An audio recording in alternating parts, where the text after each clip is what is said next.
السلام علیکم۔ اللہ دیکھتا ہے جب تم سجدوں میں تڑپتے ہو، اللہ دیکھتا ہے جب دعا کے لیے ہاتھ اٹھا کر تم خاموش ہو جاتے ہو، اللہ کو اندازہ ہے جب تم صبر کرتے بھی تھک جاتے ہو، اللہ کے علم میں ہے یقین رکھ کر بھی جب تم کبھی بے یقین ہو جاتے ہو، اس کو ہر اس لمحے کی خبر ہے جب تم بے بس ہو کر خاموش ہو جاتے ہو، اس کو معلوم ہے اب تم تھک چکے ہو، اس کو معلوم ہے اب تمہیں اس کے جواب کا شدت سے انتظار ہے۔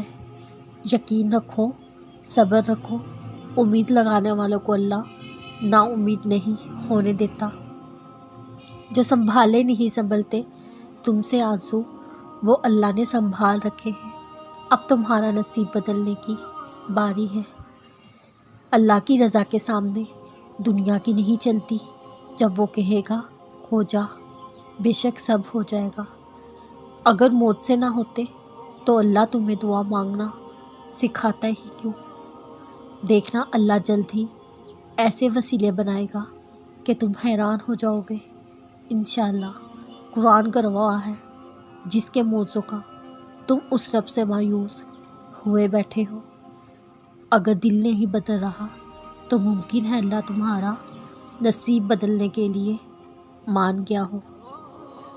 تہجد کی دعائیں اللہ نے کن کہنے کے لیے بنائی ہیں۔ دعاؤں کی سب سے بڑی طاقت یہ ہے، دعائیں وہاں جا سکتی ہیں جہاں انسان نہیں جا سکتا۔ اللہ سے لے کر موتسوں تک، کن سے لے کر فیکون تک، ہر جگہ تک۔ بے شک میرا رب ہی ہے جو دلوں کو قرار دیتا ہے۔ کیوں کرتے ہو کل کی فکر، چھوڑا ہے جس پر سب، اس کے ہاں مایوسی کا لفظ نہیں۔